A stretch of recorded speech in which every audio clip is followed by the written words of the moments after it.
जी आ रही है, बस बोलिए जी। हाँ, मुझे मुझे क्या लगता है, ये गांठ खुलने लायक लग नहीं रही है कांग्रेस के लिहाज से। क्योंकि अगर ये खुलना होता तो पहले ही खुल जाता।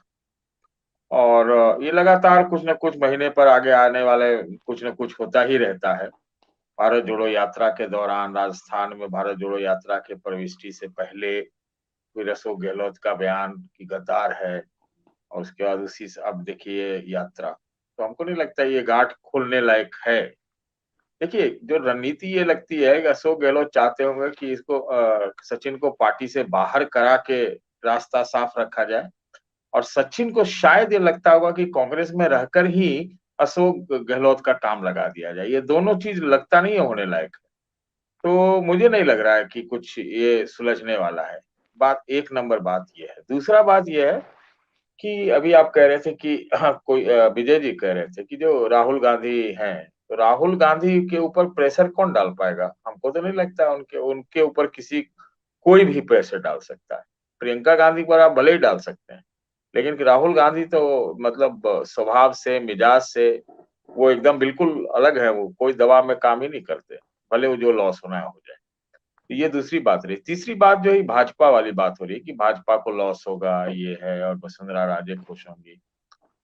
ये मुझे कतई नहीं लगता कि जो सचिन पायलट ने जो अभी यात्रा वात्रा की है, वो एकदम बीजेपी से एकदम मुक्त होकर, अलग रहकर, दूर से एकदम इंडिपेंडेंट कोई काम किया होगा, मुझे ऐसा लगता नहीं। ऐसा मुझे लग नहीं रहा। क्योंकि पहले भी उनके ऊपर आरोप लगा था कि भाजपा के साथ थे। अशोक गहलोत यहाँ तक कह देते कि उनको लोगों ने भाजपा से पैसे लिए, यहाँ तक कहते थे कि वीडियो है, ऑडियो है, पता नहीं क्या क्या है। तो ये बनती हुई बात तो नजर नहीं आ रही है। और भाजपा इस पूरे राजस्थान के खेल से आउट रहे, ये भी मुझे समझ में नहीं आता है। भले ही जो नुकसान हो, और क्या कोई जरूरी है कि जो पायलट साहब ही क्या गुजरों के एकमात्र नेता है क्या? तो इससे भाजपा को लॉस हो जाएगा। तो ये मुझे समझ में नहीं आता है कि एकदम हो सकता, हाँ उनका नाम है, बहुत है, वो वोट हो उनके पास जा सकता है, लेकिन उससे बीजेपी को खाली खाली लॉस होगा ऐसा मेरा मानना है नहीं। तो अभी ये बार्गेनिंग पॉलिटिक्स ही है, लेकिन इन दोनों का एक म्यान में रहना, गहलोत का और पायलट साहब का, हमको नहीं लगता ये संभव है। तो ये हमारा जो टेक है वो यही है। और विपक्षी क्या, आप देखिए, वसुंधरा राजे टिपिकल बीजेपी, एकदम से सैक्रोसैंक्ट, हमको वो भी नहीं लगता है कि नहीं। अगर मौका पड़ेगा, या लोग कहते भी हैं कि दोनों की दोस्ती भी है, गहलोत साहब की, वसुंधरा राजे की, इन दोनों के बीच में आदान प्रदान भी हो सकता है, इसको इनकार नहीं कर सकते, और हुआ भी है ऐसा लोग कहते हैं। तो इसलिए सचिन पायलट मुझे लगता है अलग थलग है।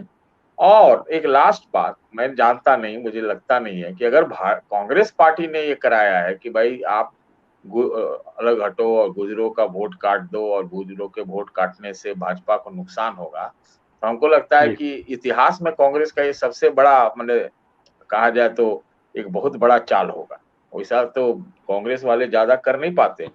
तो ये हम्म। हमको लगता नहीं है। इसलिए मुझे लग रहा है कि दोनों के रास्ते जुदा जुदा हैं। और सचिन पायलट हार के, पार के, या कोई रास्ता न देखकर, हमको लगता है कुछ अपना ही खेल जमाने में लगे हुए हैं। आज नहीं तो चलो कल कम से कम इतना तो होगा कि वो इतना हल्ला करेंगे कि अशोक गहलोत का जो भी चांस बन रहा हो वो बिगड़ जाए। और भाजपा भी ये चाहती होगी, कम से कम सेंट्रल लीडरशिप चाहती होगी कि इस तरह की स्थिति बन जाए, बाद में देख